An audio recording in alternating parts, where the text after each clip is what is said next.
You're listening to the Racer to Racer podcast presented by Race 92. Race 92 is a vintage-inspired racing apparel brand specializing in celebrating vintage race culture and adapting to motorsports today. Check out race92.com to see the many different shirts we offer. I'm your co-host, Aaron McIntyre. Other co-host, you may have seen him walking out of great clips with a big old smile on his face. You've probably seen him at a dirt track. He is Scott Bowie. Hey, Scott, how are you? Good, Aaron. How are you? I'm doing great. We just had a fantastic interview. Yes. And we're laughing. And when you realize who it is, you'll realize why we're laughing, because this man is a very funny man. Man with a lot of perseverance. And I think everyone will definitely enjoy that one, and we'll definitely be excited to release it for sure. Yeah, there's some good stuff in there. So personal, such a good guy. I can't say enough. I mean, any of the words I'm going to come up with aren't going to do it justice. So they'll probably be out in 2-3 weeks. Yeah, maybe 4. Probably around there. But before we talk anymore, I do want to say our show today is a great show. Our guest is the one, the only David Hobbs. What a great guy. Before we start talking about David, I do want to thank everyone for watching our video so far, for listening to the podcast. If you haven't already, make sure you hit that like button. If you're watching on YouTube, make sure you subscribe to our YouTube channel, as well as subscribe on Apple Podcasts, Spotify, anywhere else our podcast is found. Please support us. We greatly appreciate it. Thanks everyone for listening, and hope you continue to listen. And I tell you what, we have some great ones that we have recorded already, that we have not yet released, that are definitely will be worth checking out. Definitely some of the, the best and some of the biggest ones we've had yet. Yeah, it's been, these last couple of weeks have just been, again, man, and just a pleasure and an honor to have some of these people talk to us, or all of them, actually. I should say some. Yeah. Any person that's ever been on this show, it's an honor. And, it's just been great. I don't have any words. I'm just very lucky to be able to do what I do and do something I like. And it's been so fun, and people are watching. And I think people are going to go back and discover some of the ones. The more people we get watching, they're going to go back and watch some of these other ones that don't have a ton of views yet. And there's some real gold in those too. So, it's just been great. I was just going to say, sorry, Spike. Scott didn't enjoy talking to you. No, yeah, Spike. I've known you for a long time, Spike. No. Spike's probably not even listening to us. No, Spike's probably not. Jagger might be. But no, man, it's just been an honor to talk to everyone. And, absolutely. Yeah. Yeah, no, it's definitely been a blast. Well, do we have any racing news? I mean, it was pretty much off week for pretty much every series, right? Yeah, Christopher Bell picked up an All-Star Circuit of Champions win over the weekend. Mm-hmm. And he's openly talking about the reason why he's going back and run these sprint cars is, to stay in better form. He was driving the Bulldog Kevin Swindell's car. And Darren Pittman's been doing a great job in that car too. But Christopher, I think it's maybe 4th, 5th race, but it was second or third night in a row they'd run, and Christopher really picked up the pace and won last night, or Saturday night, I guess, out in Missouri. Or I think it was Saturday. I don't know. My nights are all screwed up. But then USAC's running sprint week. They were rained out on Friday at Gas City, so they're actually at Gas City tonight. They ran Kokomo. It was a rain-shortened race that Justin Grant won. Last night, Logan Seavey picked up a big win at Lawrenceburg. So Indiana Sprint Week is in full swing, and it is hot in Indiana right now. These poor teams are just melting out there. But that's about really the only racing really going on at the moment. Right. Well, I mean, I guess we can just jump right into David Hobbs, and I will tell you this. I mean, David Hobbs, great guy. We're definitely going to have him back on sometime. He has told me that whenever we want to have him back on, he's more than happy to do that. So we definitely will. But I mean, this is a man that drove so many different series, so many different types of cars, and he got to drive and he got to drive against, and like in Le Mans he got to drive with a lot of the greatest race car drivers of all time. So it's really cool hearing his stories. And even he had a pretty amazing career even outside of racing. I mean, when you look at his broadcasting career, for me, obviously I never got to see him do a NASCAR race, but he was the commentator for what a lot of people call the biggest NASCAR race of all time. Yeah, and he went into that a little bit, and then hopefully when we have him on in the future, we'll really get into his broadcasting more. What can you say about David Hobbs? Funny guy. Will speak his opinion. He just, I mean, David Hobbs is David Hobbs, and you'll see in our talk with him, he's actually on the front porch of his house up at Road America. People were driving by honking at him. People were driving by honking. He was waiting for friends to show up, and we had to cut the interview a little short because his friends showed up. So, and I wouldn't have it any other way. That's David Hobbs, and yeah. So anyway, he just it's a great time. It's a good interview, and I'm looking forward to the next one. Yeah, and he, if anyone is in the Wisconsin area and you are looking for a new vehicle, David Hobbs Honda, definitely give them a call. If you want a Honda, go get it from David Hobbs. But I mean, really, for me, like the area I grew up in, he was a commentator for Speed Vision for Formula One, and that's really how I remember David Hobbs. I just remember waking up on a Sunday morning and just hearing his voice, and I knew what was on. Right. And that was just a very iconic voice for me. So definitely really cool to be able to sit down and really talk to him. So few people can transcend their sport. And what I mean by that is can be a racer, be a driver such as him, and then be equally known as a commentator later on, because they're so different. I think Dale Jr. has done a great job, and there's been a few, Ned Jarrett did a great job when he did it. And obviously I'm cherry picking names here, but it's so hard because so many have tried, and it's not easy. And I think that just speaks to his personality. Yep, great personality, and also his voice is in one of the Cars movies. I think he's David Hubscap. Is that what it is? Yeah, I didn't know that. Yep. So yeah, well, I think we'll go ahead and jump into the interview. Yeah, everybody, please enjoy. Our guest today drove in Formula One, won his class twice in 24 Hours of Le Mans, and later competed in 4 Indy 500s. He is also a legendary TV announcer. We are joined by David Hobbs. Hey, David, how are you?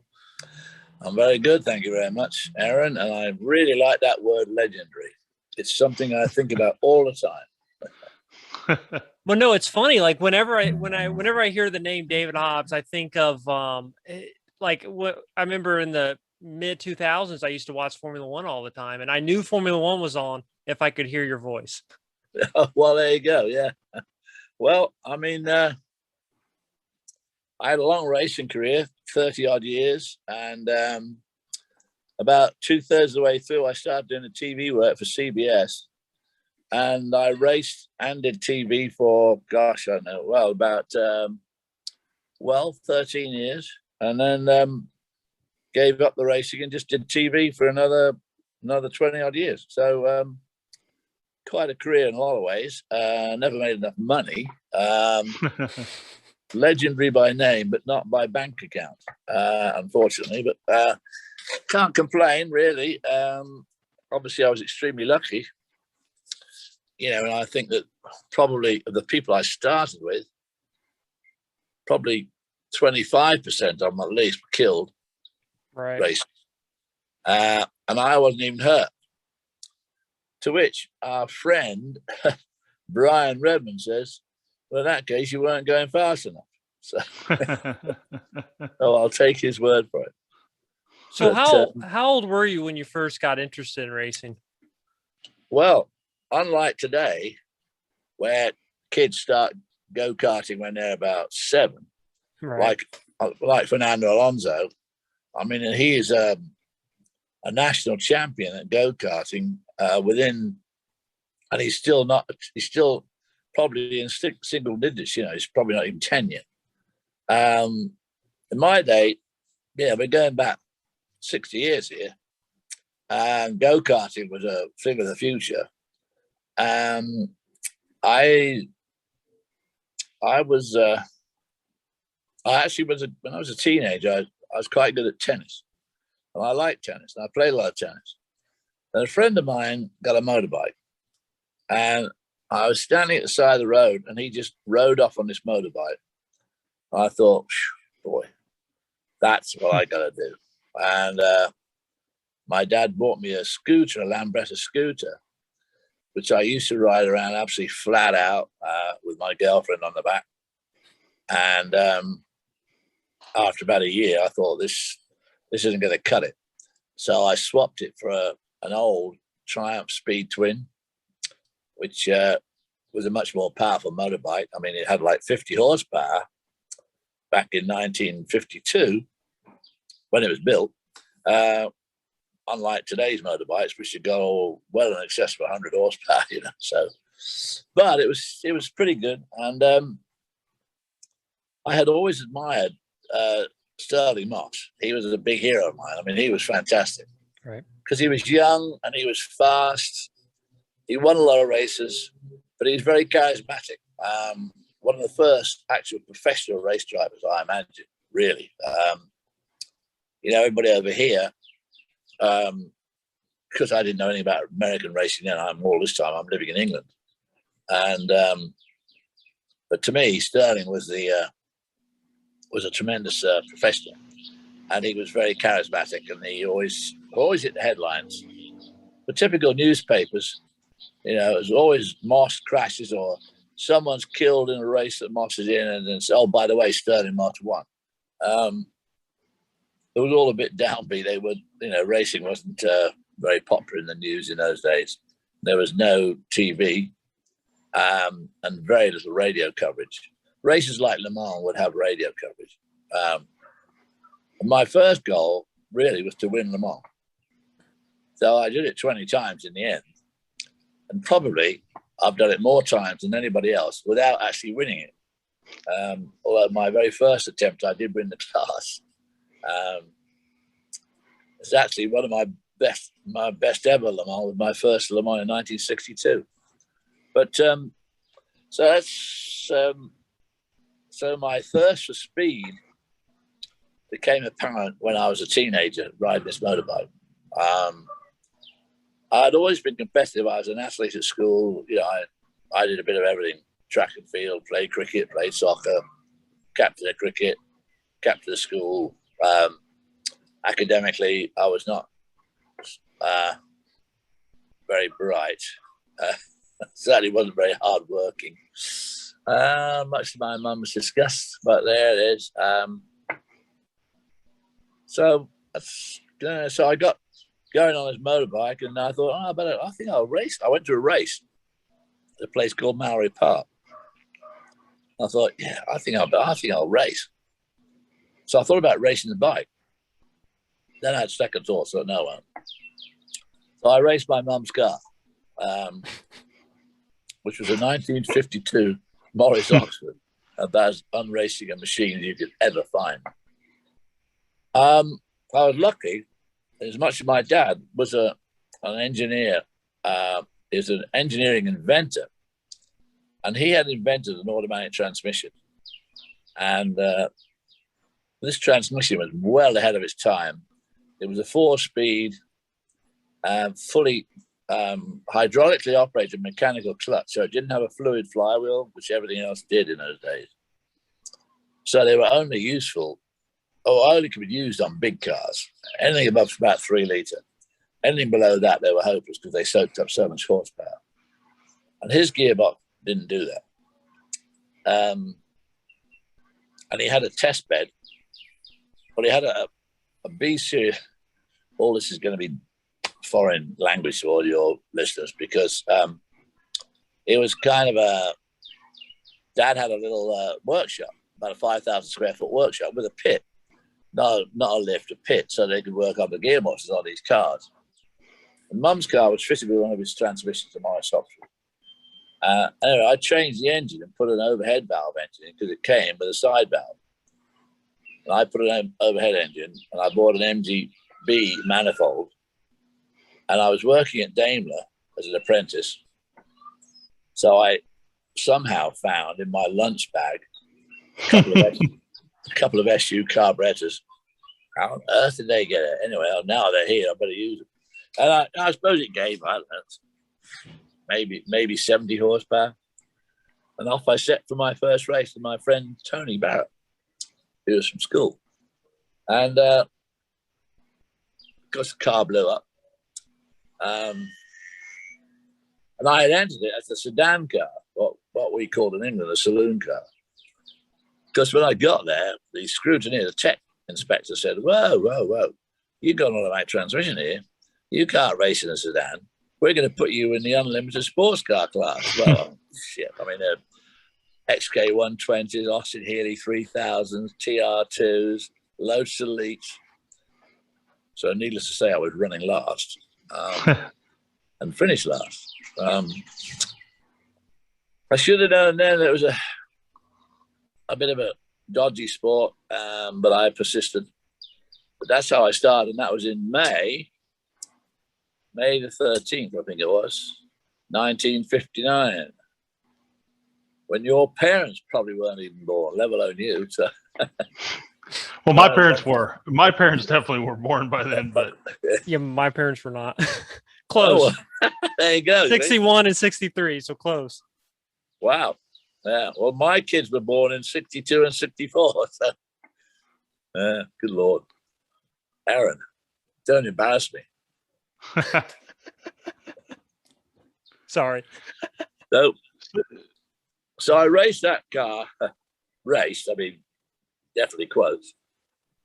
I actually won a sprint, what you'd call a drag race, at an airfield about 40 miles from where we lived. What I'd do is, because everybody else would, rev it up and then in first gear, then drop the clutch. Dad's gearbox was either fully automatic or you could manually override every gear. So I would just rev it up, in neutral and then stick it into first, and it would be just like dropping the clutch. Anyway, I won the sprint to my absolute astonishment. Then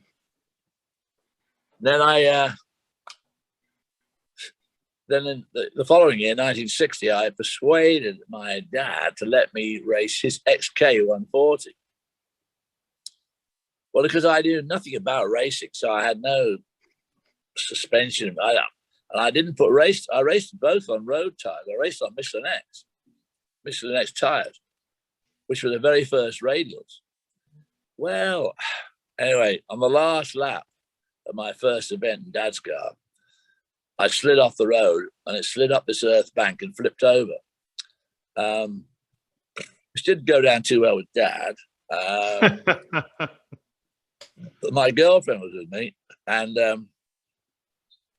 it damaged the roof, and it sort of made it look a bit tatty. But unfortunately, on the way home, well, it was still drivable. And on the way home, because I drove these cars, obviously to and from the racetrack, I mean, there was no question of a trailer or anything like that. The bloody hood opened. Well, if you know those old XK120s and XK140s, a very long hood. Yeah. So it wrapped itself over the windshield. So we managed to straighten this thing, bang it shut. And we tied it shut with her bra to tie it up so it wouldn't come open again. As I say, I worked at Jag. By then I was a Jaguar apprentice because Daimler had been bought by Jaguar. And there was a guy called Pat, who was an Irishman who worked in the paint shop. And I took him to his home in a little place called Daventry. And he bashed out all the dents and he resprayed it for me. Well, the only trouble was that he had to do all this work after work. And this accident happened in like April. And so he sprayed it in May, which is spring in England, like it is here. But by the time he got home from work, and he had his little shed at the bottom of his garden, which is where he worked on the car. By the time he got home from work, it was evening, and the air had become much more humid. So when he sprayed it, it was the same color as the original, but it came out matte. Came out as a matte finish, which it always was for the rest of its life, as a matte finish. Which, of course, these days is very trendy. All those right. Finishes. I was going to say he's way ahead of his time. Way ahead of his time, but it wasn't a smooth matte finish like they are now. It was a slightly abrasive matte finish. But I modified that a good bit. It had a C-type head on it anyway. So I bought another set of carburetors, put a couple of anti-tramp brackets on the back axle so that it wouldn't judder like hell when I dropped it into first gear. And I put disc brakes on it because it came with drum brakes. I put disc brakes on it. And I actually won some races in that. So that car kind of put me on the map. Now, how did Dad take this car being torn up like this? Well, actually, he was very good about it.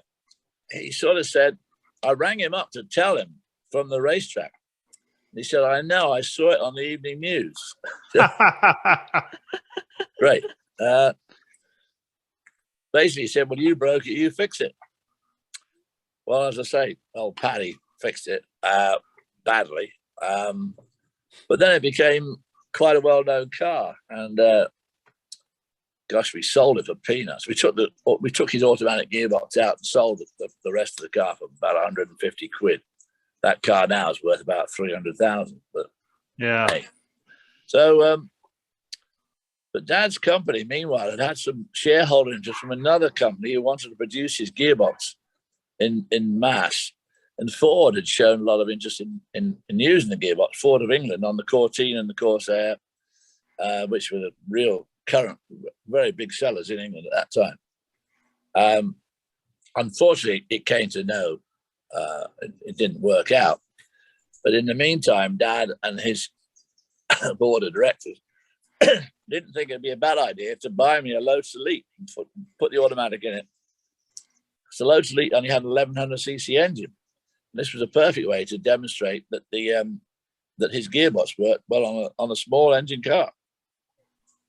And we did a couple of races, didn't do very well. And a guy called Henry Lee, who used to work at Lotus, spotted me at Mallory Park, back at Mallory Park again. And he said, I can come on board and give you guys some good tips because I worked at Lotus. I know all about Lotus Elite. So he came on board, we lightened the car, we took all the interior out, we took all the glass out the windows, put perspex windows. We wanted Barani wheels, but they were too expensive. So we just used Dunlop wire wheels. Of course, I had racing tires on it by now.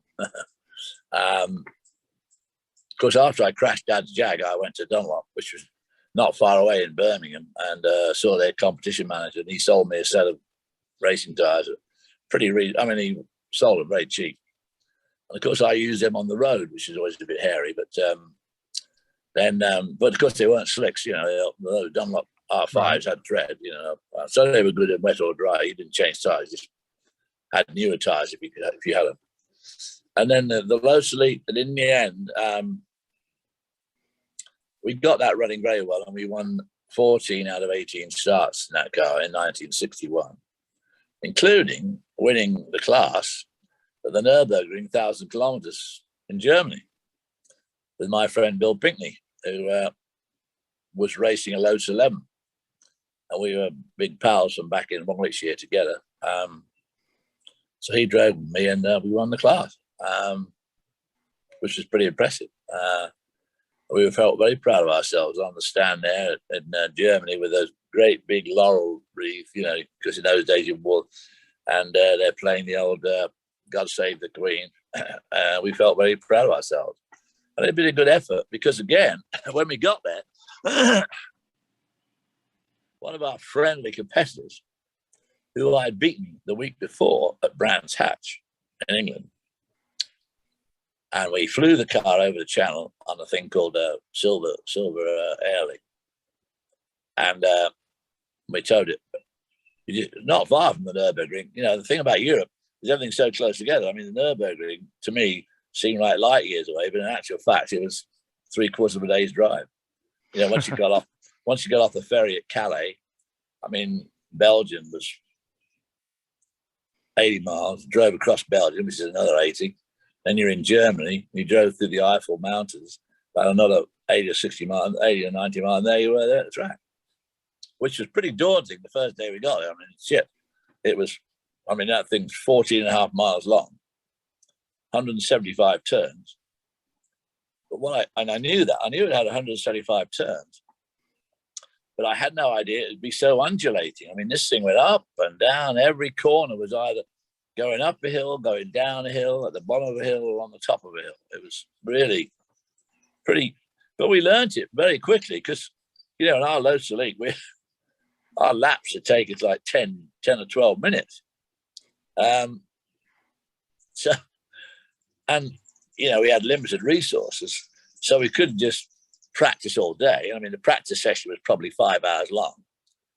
Well, in 5 hours, by the time you do some work on the car, and it takes each of you a quarter of an hour to get around there, you know, you don't get many laps before the race starts. The race itself was 1,000 kilometers, 600 miles, 625 miles, and there was only 44 laps. So a bit different to last week at the Oostenrijk ring, where, you know, the lap was 1 minute and 7 seconds, and they let about 2 miles around the track. So, anyway, won the class. And when we got there, I'm in the paddock, which was pre-war, the paddock was built.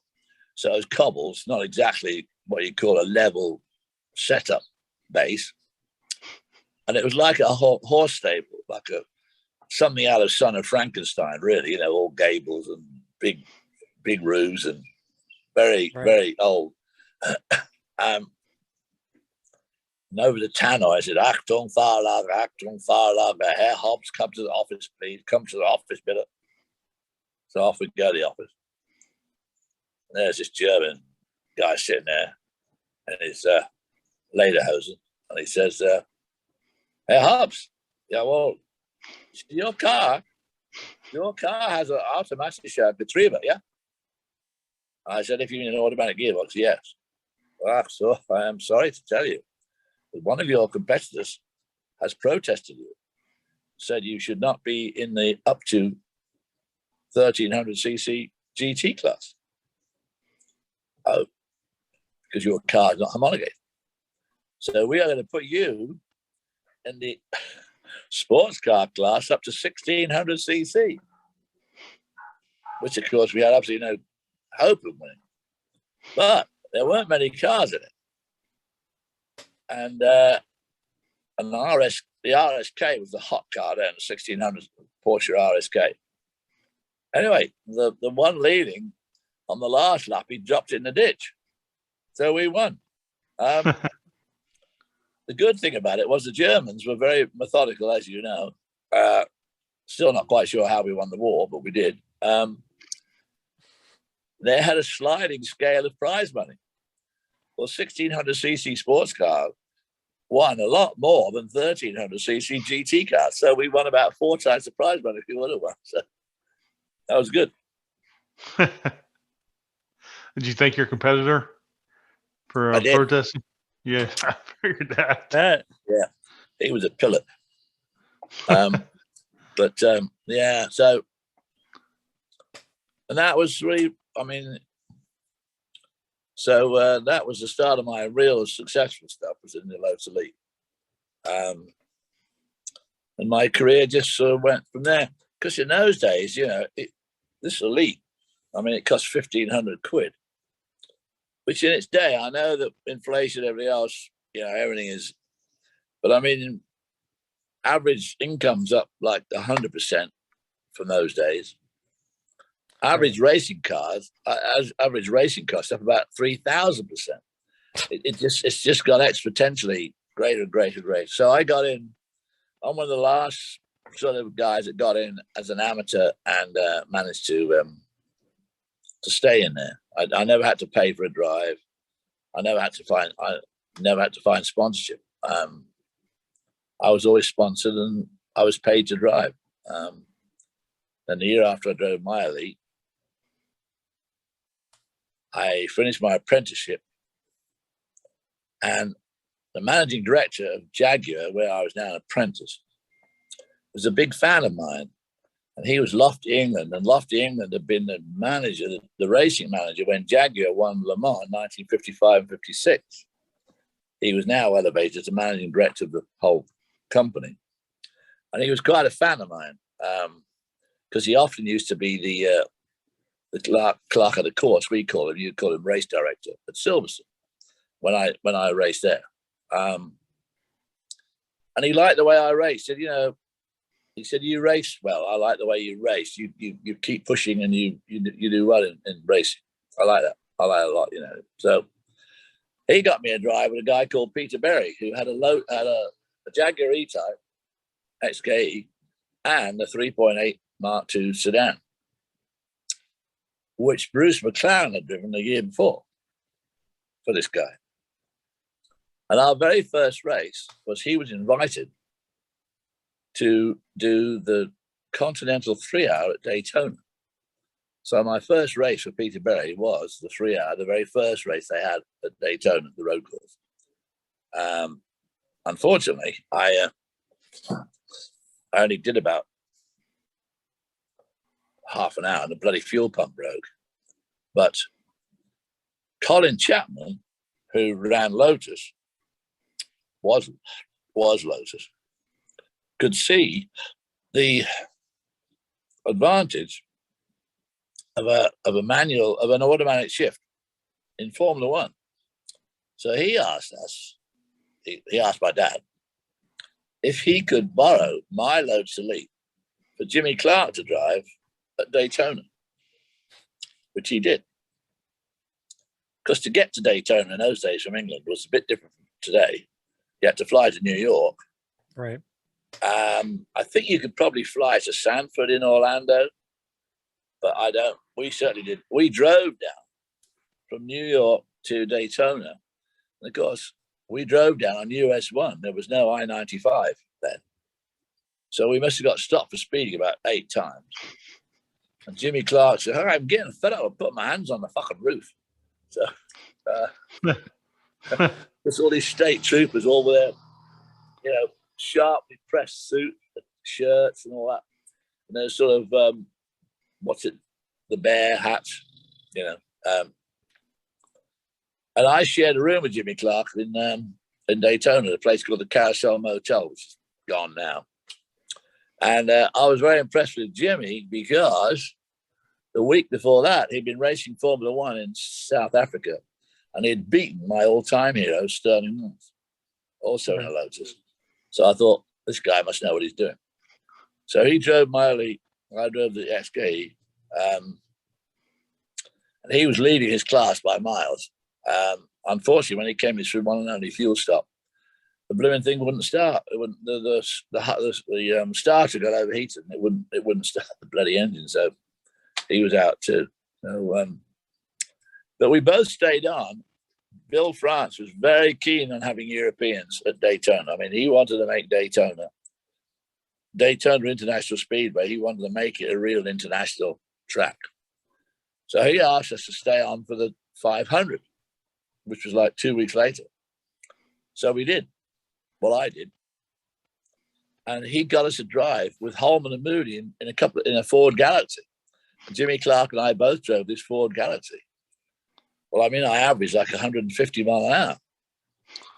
Well, because I'd hardly ever been 150 mile an hour before, because the old Lotus Elite was good for about 120 down the straight with a bit of a downhill slope and a bit of a tailwind. But so that was a bit alarming. Well, luckily, Dan Gurney, who had won the 3-hour race, was also lurking about. And they asked him to drive it in the end. So that was good. But I did stay and watch it.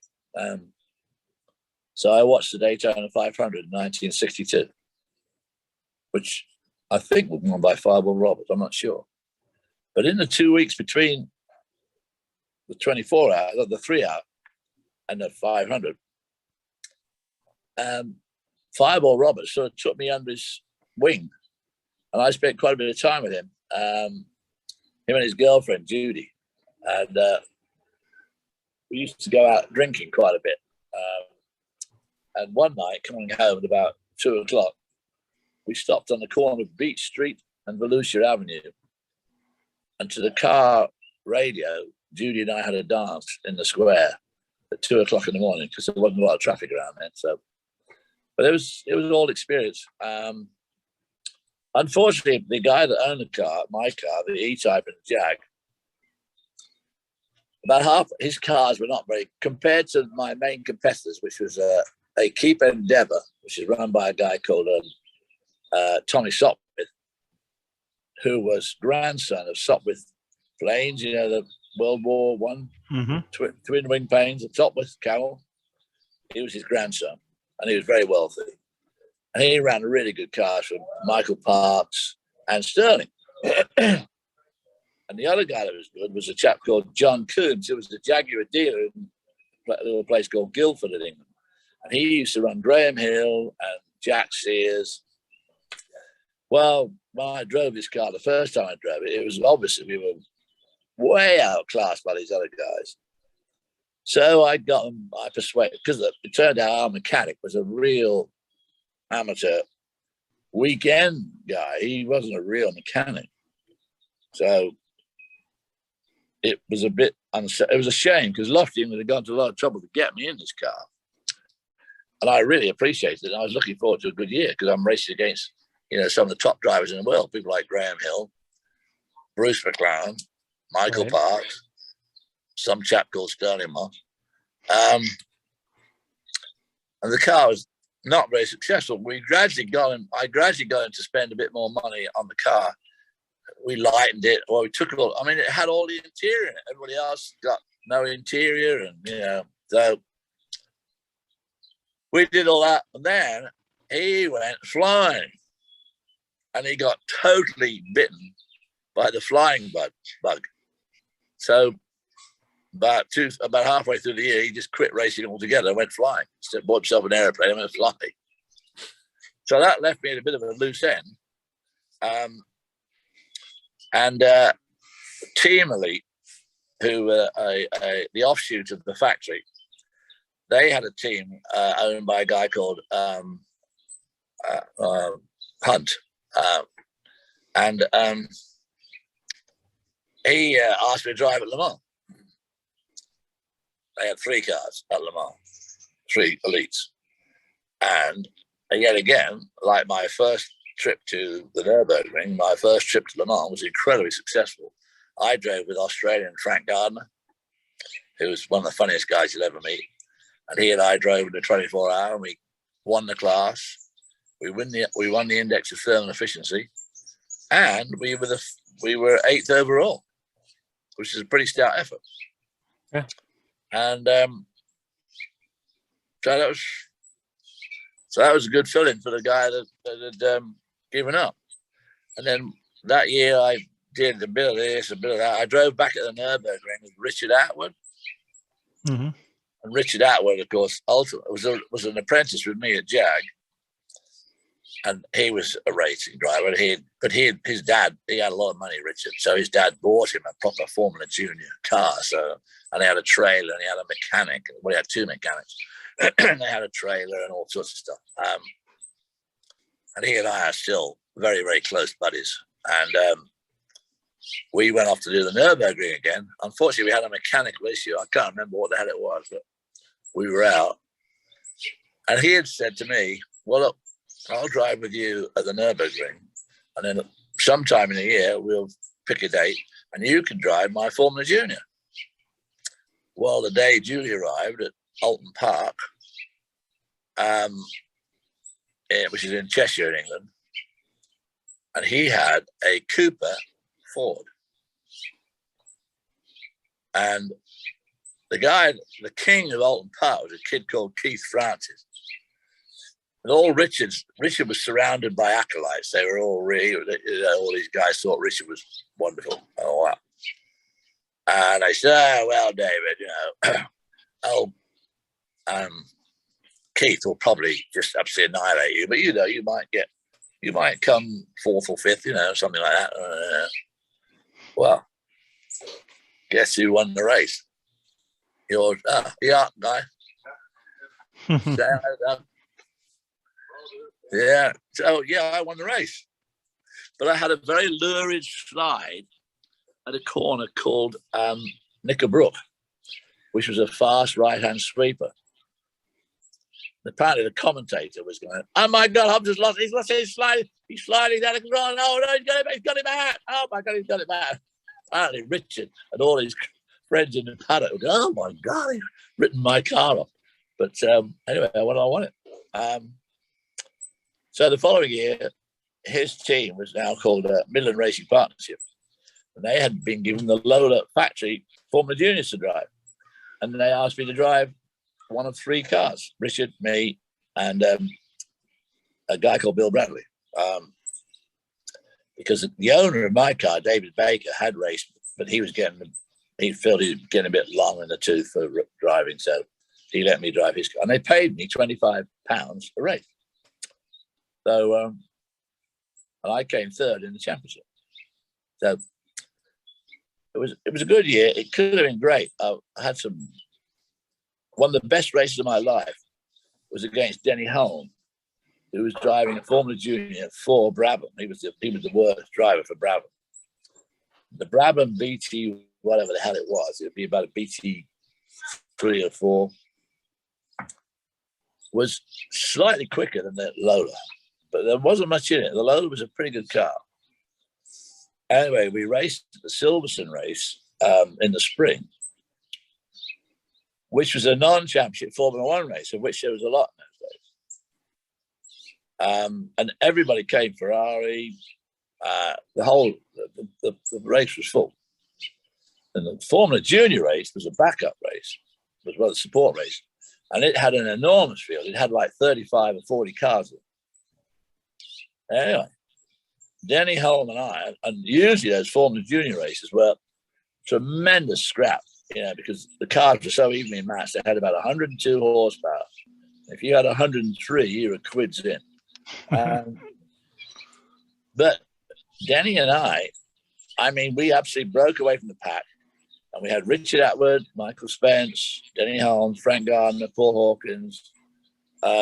Practically anybody that was anybody was in that race.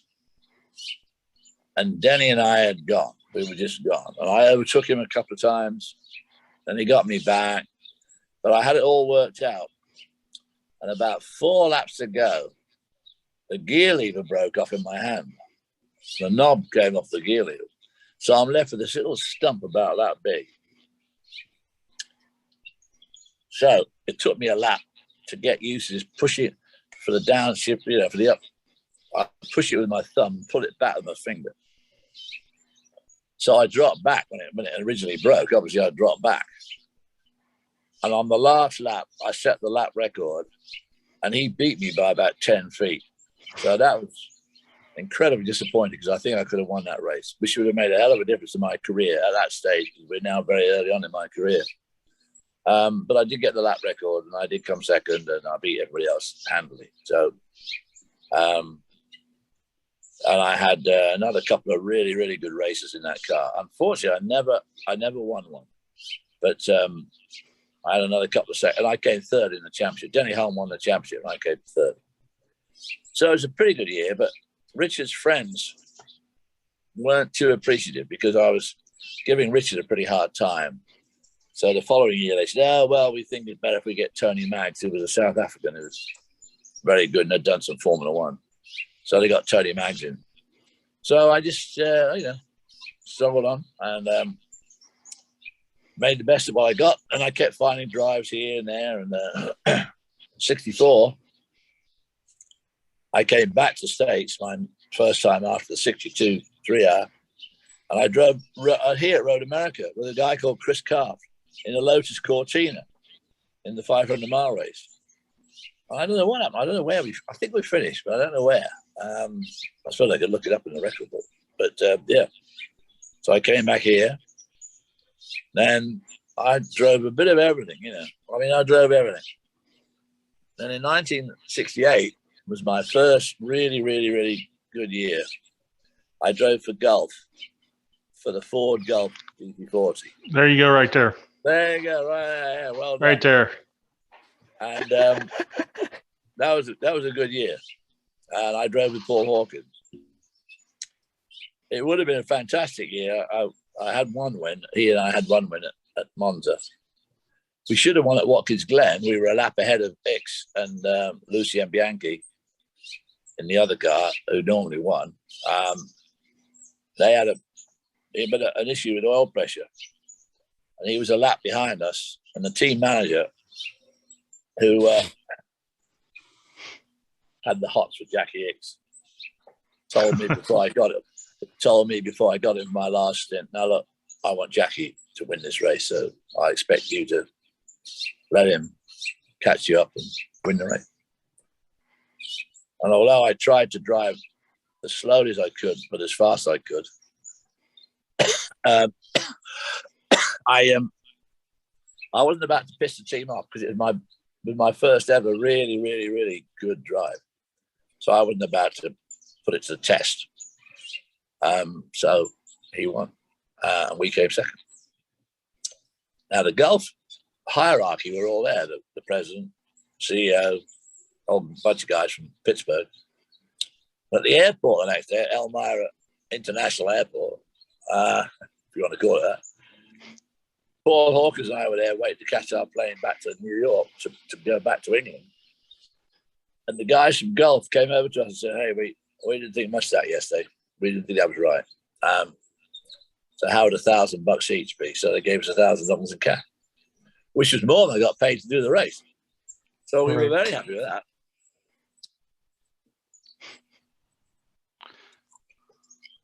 So I'll throw the ball back in your court now.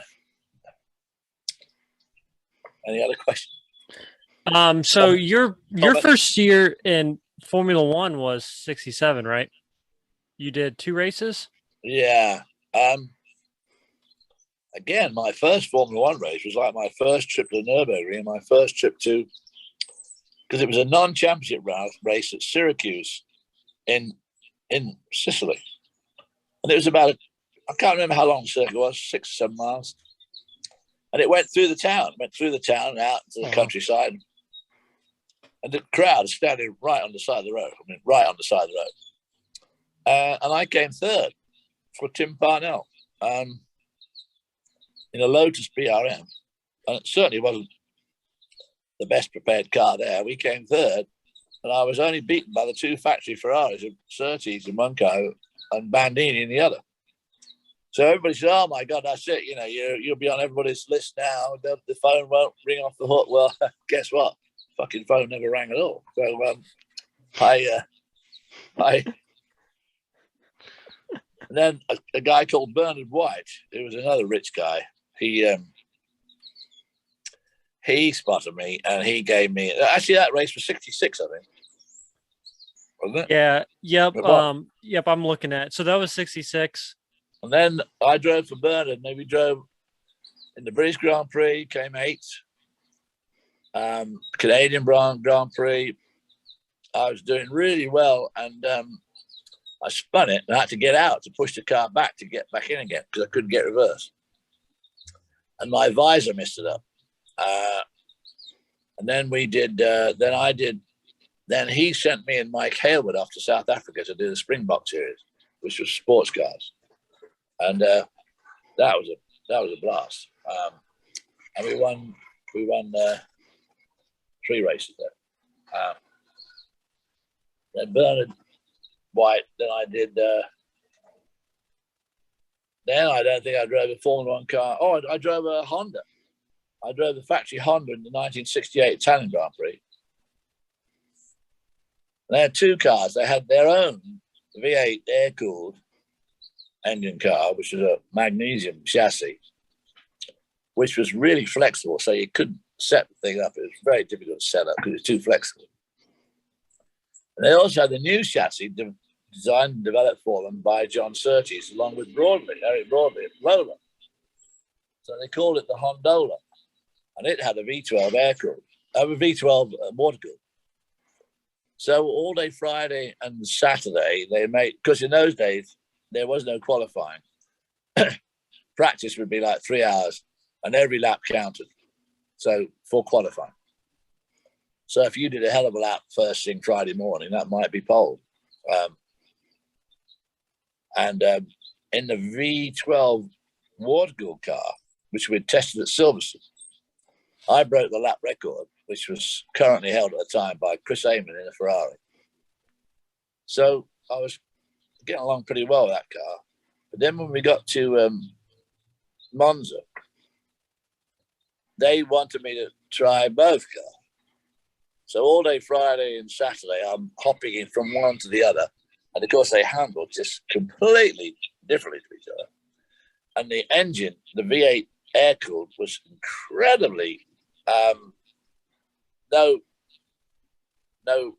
drivable at all. It had no power till it got to about 6.8, and it blew up at 8. So, like one of the things about Formula One cars and engines is the drivability, and it had no drivability at all. It was horrible.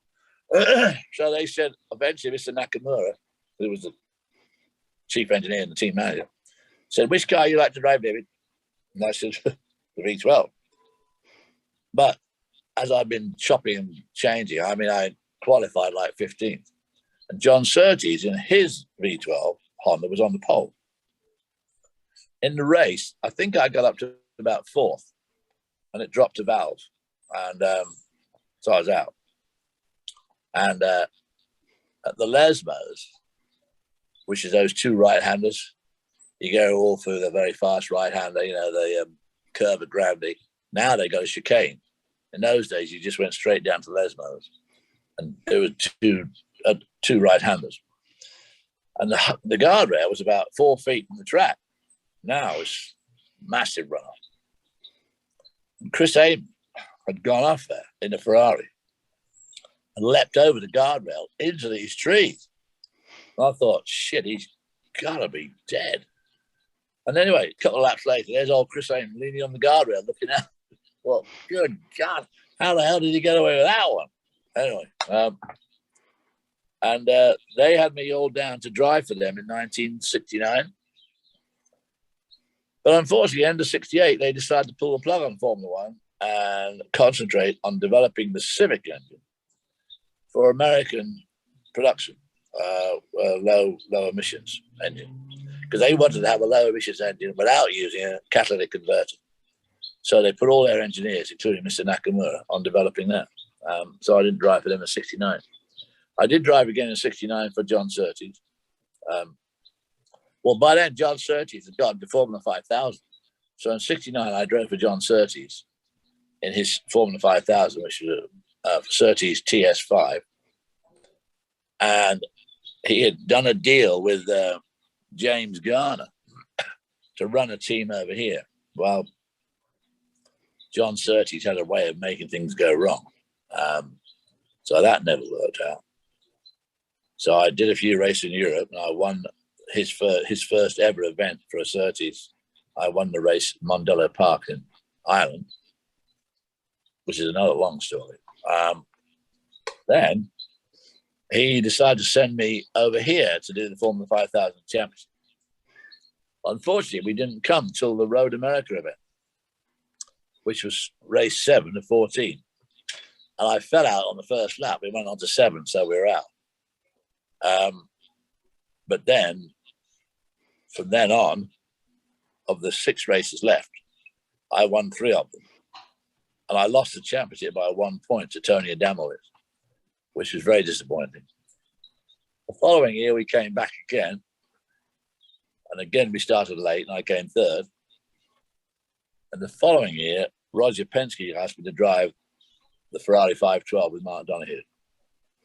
And the Indy 500, the Pocono 500, and the Ontario 500. And but he said, "You'll have to leave Surtees because I'm Goodyear, he's faster. I'll find you a team." So he found me Carl Hogan in Formula One. We won the championship in 69. The Ferrari, unfortunately, was the quickest thing out there. We were always quicker than the Gulf Porsche 917s. And we never won any. Something always went wrong. Mark crashed it twice, which is very unlike him. We had an engine failure at Le Mans. When all of Penske's engines were done by Traco in Los Angeles. So he get his Ferrari engine in and have it retuned by Traco, and they were fantastically reliable. Well, we get to Le Mans, his nibs, his lordship, Penske says, Ferrari have offered us a brand new engine. We'll change the engine. Well, Woody Woodard, the chief mechanic, and Mark Donoghue were dead against that. No, the captain said, we've got to change the engine. Well, we changed the engine. Of course, it blew up at about 7 o'clock at night. Our engine, we lent to another team, and they came third. So there you go. All very disappointing. But so I didn't have much racing, I have to say. But I have also been extremely lucky. Been married to Margaret for 60 years come December. She was my girlfriend on the Lambretta scooter, and she's still my girlfriend today. So I've been very lucky there. I never got hurt, in spite of Brian Redman saying I wasn't fast enough. So I had a pretty good racing career, and I did win a lot of races. Had a good year in Trans Am in 1983, won that championship. So yeah, a lot of things went on, and started doing TV in 1976 for CBS. And of course, soon after that, they started doing the Daytona 500 live. So I was on that first broadcast, which was a massive hit. And incredibly, I mean, for NASCAR, they ought to give Ken Squire, who really persuaded CBS to go to NASCAR. He said, NASCAR's where it's at. You got to be there. You got to do NASCAR. Go to NASCAR. And they did. And I mean, it put NASCAR on the map nationally. It really did. And we did that first race, and then I did 18 Daytona 500s before moving on to Speed Vision, which turned into Speed Channel, which turned into Speed. And we did all the Formula One races for, you know. And then at the end of 2012, they lost the deal to NBC. So we all thought we'd be out of a job. And then NBC called me up and said, hey, we want you to come over here. Because we've never had email about another sportscaster like we've had about you and Steve Matchett. Everybody wants you to come up. So we did. That lasted for 5 years. And then they went back to ESPN, and ESPN didn't need anybody because they just take the feed from Sky. Yeah. Which actually now belongs to NBC anyway. Oh. So you know, obviously the 79 Daytona 500 is that tipping point, you know, that everybody talks about. And I can tell you where I was. Yeah. I was, we had just got into Indianapolis. My dad worked for a guy named Carl Gilhousen. His son Spike drove Indy cars, and I remember them. Yeah. And they had a little house in Speedway, and we got there, and man, just snowing.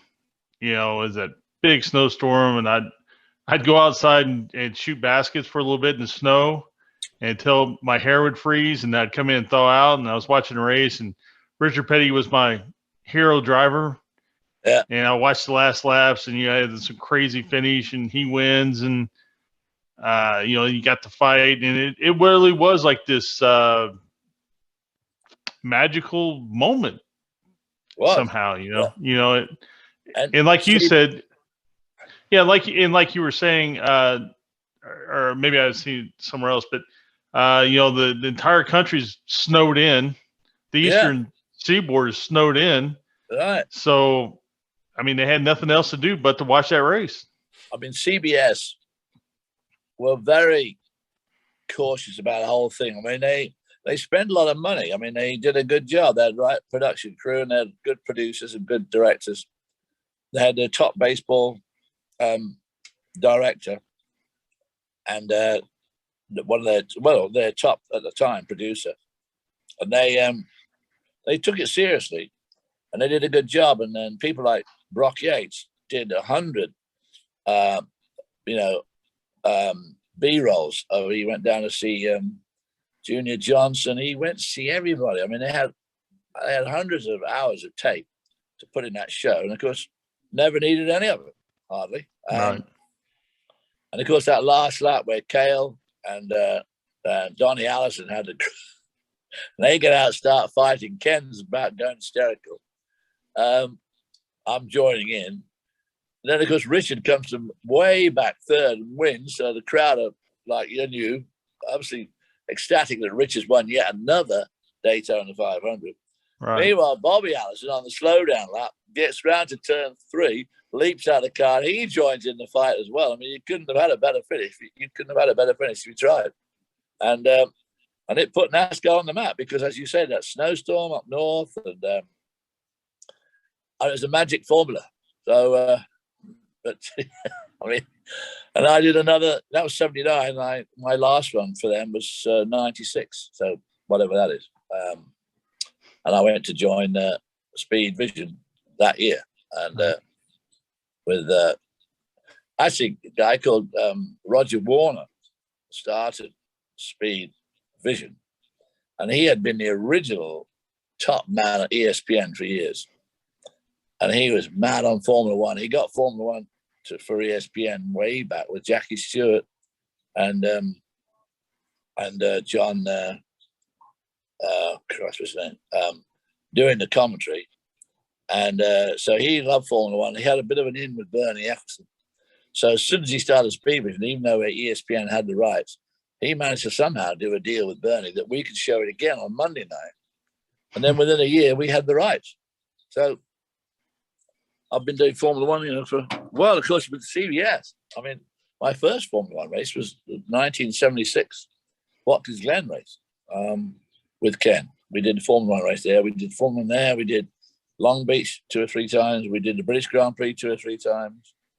We went to Dijon. Remember the race where Jacques Lafitte and René Arnoux were banging wheels? I've seen highlights. I've seen highlights of what you're talking about. Yeah, and we were there for that. And I had done a deal with CBS and I was driving for BMW in that 320. The day after that race, the Monday, was the 3-hour at Daytona Beach, which IMSA had with the Firecracker 400 was on Sunday, and then the IMSA race was on Monday. So BMW and CBS coughed up for me to come back in Concorde from Paris. Oh, wow. So we do the race. Ken and I get on a couple of motorbikes on the pillion. We're taken to a little airfield and flown to Paris. And we landed at an airport called Le Bourget, which is a little airport. We change airports and we get on the Concorde at 9 o'clock. And we arrive at Washington at about, we left at 9 and we get there about 6 hours behind. And we got there about 6 o'clock, about 3 or 4 hours before you leave. So then I changed airports and went to National, what was then National, to fly down to Daytona. Some guy walks in, and the race was delayed in America to come on in the afternoon. So it was on from like 2 till 4 or 2 till 5. So this guy walks in the airport about 6:30, and there am I standing. He thought, well, it was a miracle of flight. I mean, shit, I was there like 3 hours before I left. I might as well not bother because the car broke on the Monday anyway. But so I don't know whether you guys, what's the time now? I mean, it's getting on time for an hour. So have you got anything else to ask me in particular? Or one thing I wanted to talk about. So your first year at Indy 500, 1971, was that your first time ever on an oval? Yes, it was. And I was a bit daunted by it when I got there. Because once I drove on it, and Johnny Rutherford was a tremendous help to me. He became very friendly with me straight away, and a lot of the other, like AJ Foyt, hardly ever spoken a word to me ever. So, but Rutherford was very friendly, and had a lot of advice. But when I drove there, I realized why people like Jimmy Clark and other Europeans had done well there. Because Indy, I know it's oval and I know it's banked, but it's a very light bank. It's only like 9 degrees or whatever it is. Mm-hmm. And it's kind of like being at Spa. Just a lot of very, very fast turns. They just all happen to be the same way. They're all left-handers. So I could see why a good road racer would do well at Indy. And of course, all those poor kids who, because by now the rear engine revolution really, so everything was rear engine. Meanwhile, all those poor kids are rushing around on the banked dirt, short tracks. They get to Indy, to them, it was just completely foreign. It's instead of slipping and sliding around, the tail out and using the berm of clay and all that to get. I mean, you're suddenly on this very smooth, flat, super high-speed circuit. Not what they're used to at all. So the hopes of going from, sprint car at DuQuoin to doing well at Indy were way different to doing well at Spa, right, and then doing well at Indy, because it was a fast track.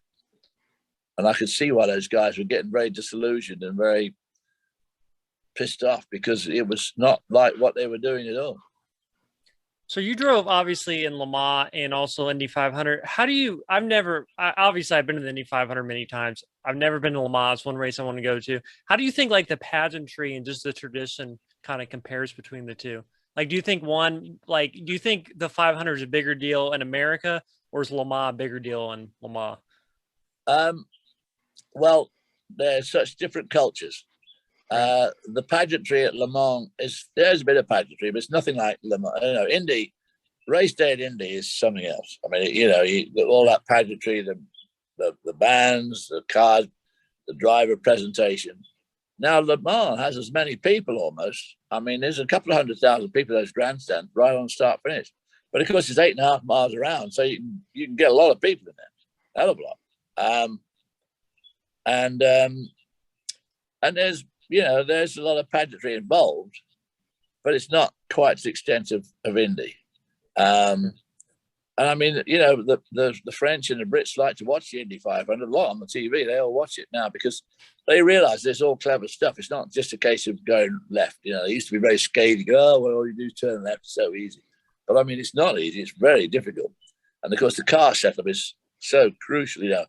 A millimeter difference in ride height can be the difference between being in the race and being 4 miles an hour off the pace.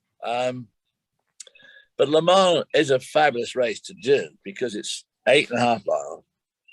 It's high speed. It's about 150 mile an hour, 154 mile an hour lap.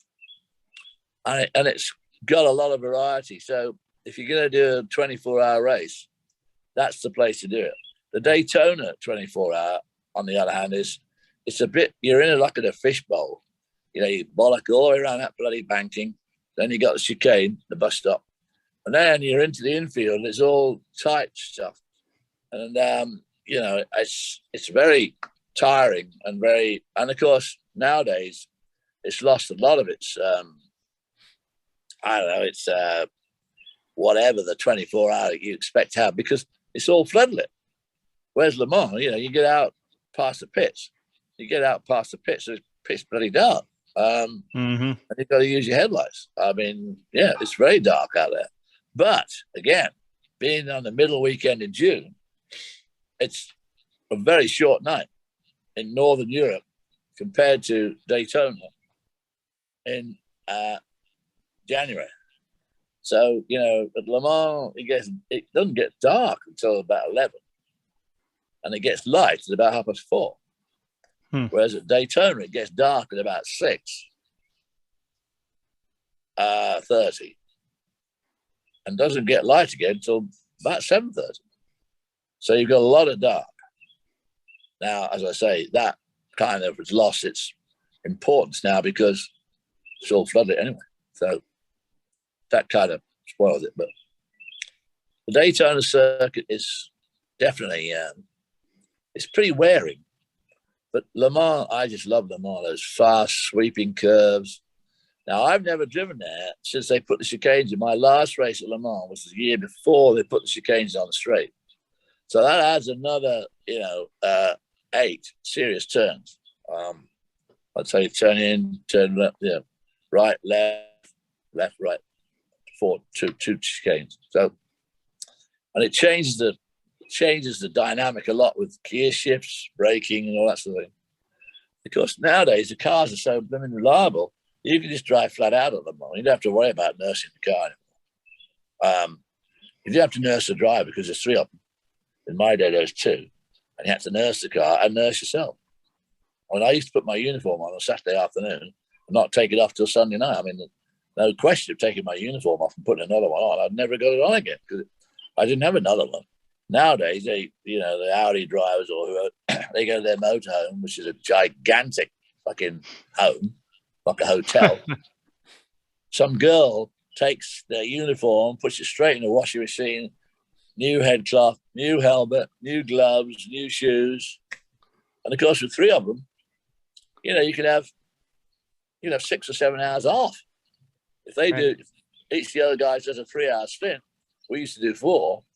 If they do a 4-hour stint, you get 8 hours off. Piece of cake. My brother actually worked at BMW when you drove there, and I think it was '86. He was there. Oh, yeah. And he just talked about just how much he enjoyed working with. He worked on the car that Andretti and Jones drove, but he just talked about how fun you were to be around and how great it was to go to dinner with you and that. And we actually, because you had a BMW dealerships in Ohio, correct? I did. No, yeah. Yeah. I did.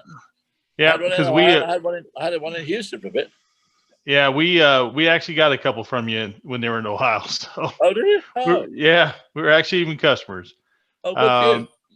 But he just talked about what a great experience that was, and and what it was like to work with you, and how you were professional, but you had a great time off the track. And it was you and Watson, right? It was you and it John Watson? Yeah. Yeah, Watson. Yeah, Watson was not exactly a ball of, not a comedian.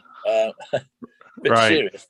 Davy Jones and John Andretti were incredibly sort of deferential to me and John, even though, of course, they both were Davy was very fast. But erratic. That was one of the most disappointing. My last race at Road America was '86 in that BMW.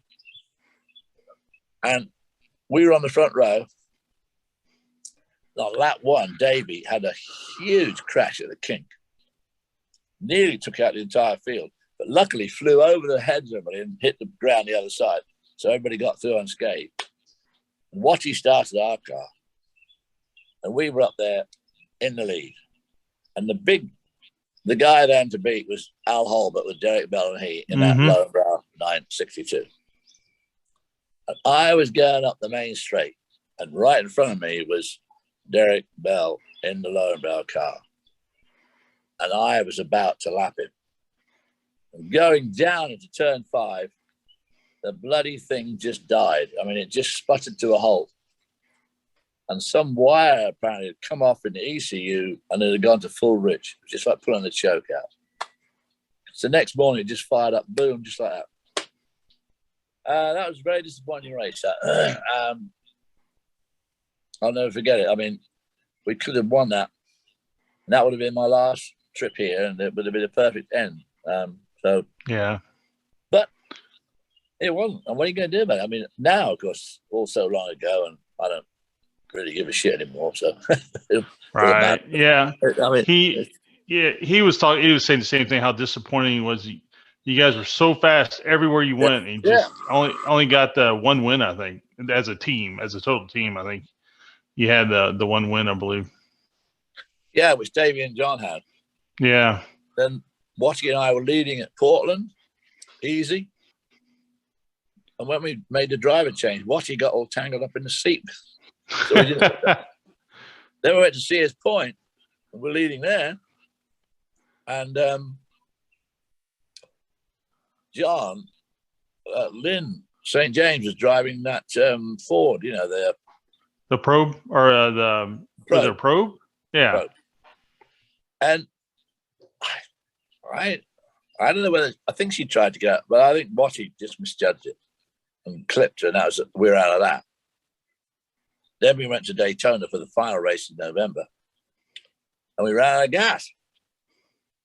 And then it would have been supposed to be a 3-year deal. And at the end, through the year, the management at BMW changed up in Montvale, New Jersey, which is where the headquarters is. And an English guy took over. Anyway, he pulled the plug on it. So my 3-year deal ended up being a 1-year deal. And Sol van der Merwe, who was driver Rick Hendrick in that GT prototype, the Corvette prototype. Yep. Oh, yeah. He said, you guys next year, he said, you would have absolutely cleaned up. He said, your car was just so much quicker than anybody else's. He said, you'd have cleaned up. And they pulled out. Well, there you go. C'est la vie, as they say in France. That's right. Yeah.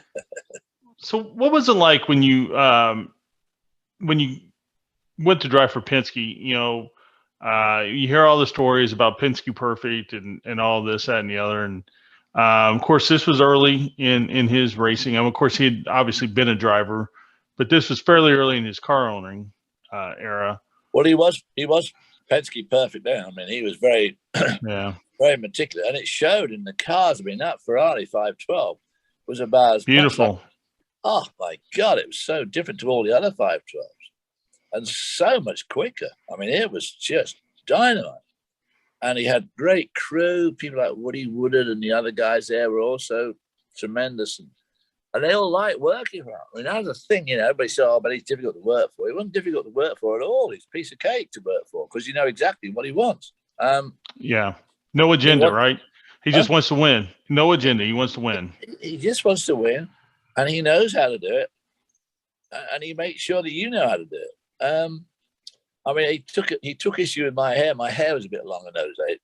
Yeah. But I did resist having it cut. But I used to look you were selling Hager slacks at the time, right? So you couldn't cut your That's right. Yeah, that's right. Yeah. Yeah. Scott's having the same predicament now with his hair.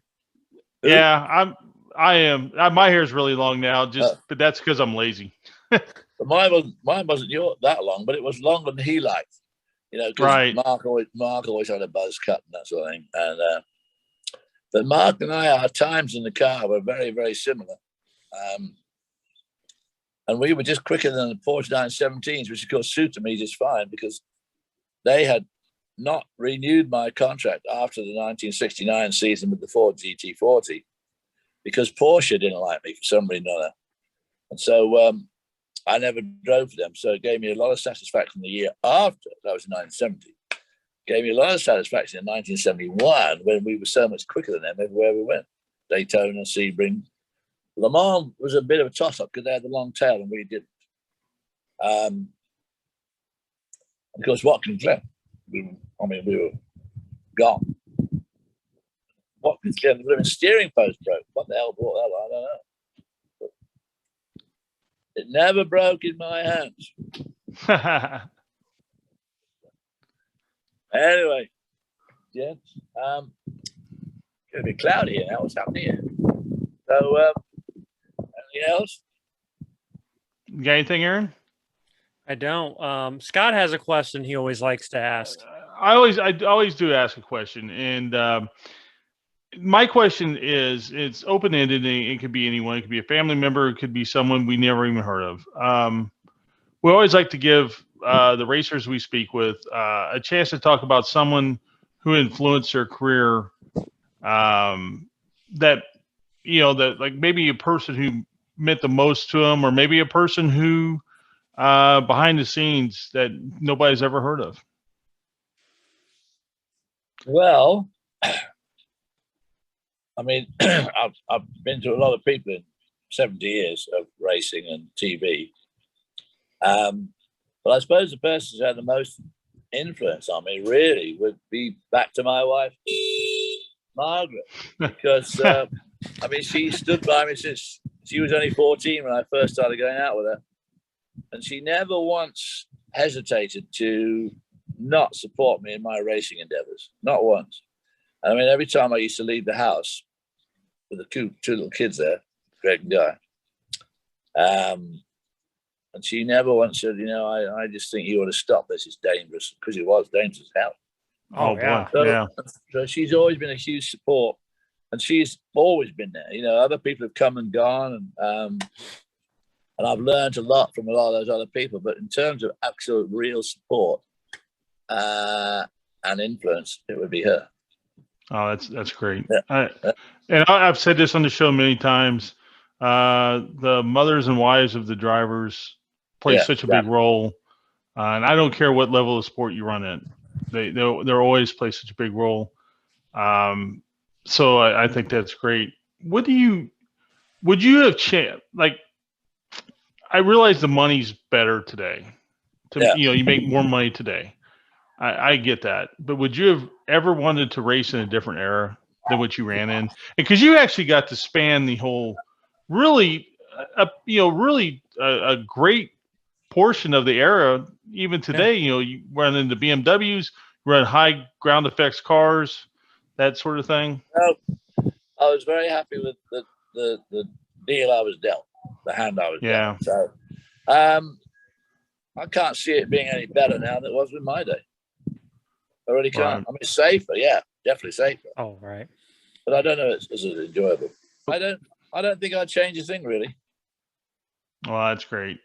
Yeah. And I've had this conversation with drivers from your era, and they all pretty much echo the same thing. Yeah. Well, David, thank you so much. It's been a pleasure for me. And then we can do the second 2/3 of my career another time if you want. Yeah, absolutely. Absolutely. Anytime. Anytime. Right. Well, nice to meet you all, Aaron, Scott. Thanks very much for having me on, and we'll see you again sometime, I hope. Yep. Thank you, David. Absolutely. We'll definitely see each other again. Thank you. Okay. Thank you.